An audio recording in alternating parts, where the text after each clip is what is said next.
వరంగల్లో హనుమకొండలో ఒక చిన్న బాబుకి ఏదో హెల్త్ ఇష్యూ అంటే పవన్ కళ్యాణ్ వచ్చి ఆ బాబుని పరామర్శించి ఆ బాబుకి ఒక చిన్న కుక్క పిల్ల, ఒక ₹1,00,000 ఆర్థిక సహాయం ఇవన్నీ చేశాడు. చాలా చాలా మంచి విషయం. పవన్ కళ్యాణ్ గారు నిజంగా హ్యాట్స్ ఆఫ్ అండి.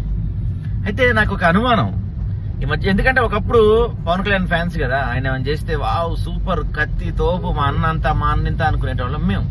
కానీ ఇప్పుడు నాకు డౌట్లు వస్తున్నాయి. ఏంటంటే ఏపీలో అన్నమయ్య డ్యామ్ తెగిపోయింది, గుర్తుందా మీకు అందరికీ? ఆ రోజు అక్కడ స్పాట్ లో 4-5 పిల్లలు చనిపోయారు. అక్కడికి పవన్ కళ్యాణ్ వెళ్ళలేదు. తునిలో జ్ఞానేశ్వరి అనే చిన్నారి మిస్ అయ్యి దాదాపుగా 12-13 రోజులైంది, అక్కడికి పవన్ కళ్యాణ్ వెళ్ళలేదు. ఇలా ఇప్పుడు అంటే ఇక్కడ నేను ఈ బాబుని పరామర్శించేందుకు నేను విమర్శించట్లేదు, మంచి విషయం. కాకపోతే ఇలాంటి ఇదే వ్యాధితో బాధపడుతున్న వాళ్ళు ఏపీలో చాలా మంది ఉన్నారు. వాళ్ళు ఎవరిని ఎందుకు పరామర్శించలేదు? ఓకే ఓకే ఓకే తెలంగాణలో ఇప్పుడు పార్టీ విస్తరించే ప్లాన్ లో ఉన్నారు కదా సార్ గారు, అందుకోసం ఇదొక డ్రామానా? తెలంగాణలో మొన్న ఒక సభ పెడతా అంటే పోలీసులు వద్దన్నారు, మీడియా వాళ్ళందరూ, తెలంగాణ వాళ్ళందరూ తీవ్రంగా వ్యతిరేకించారు.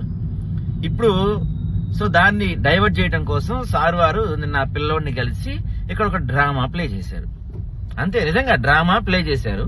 ఈ రోజు మణికొండలో ఎక్కడో జనసేన పార్టీ ఆఫీస్ ఓపెనింగ్ ఉంది. ఇక్కడ నుంచి మెల్లగా పార్టీని యాక్టివేట్ చేసే పనిలో ఉన్నారంట. సార్ మీరు నిజంగా మనస్ఫూర్తిగా ఆ పిల్లోడిని కలిసి ఆ పిల్లోడి బాధ తీర్చి ఆ పిల్లోడి కోరిక తీర్స్తే మాత్రం నిజంగా మీకు హ్యాట్స్ ఆఫ్ సార్.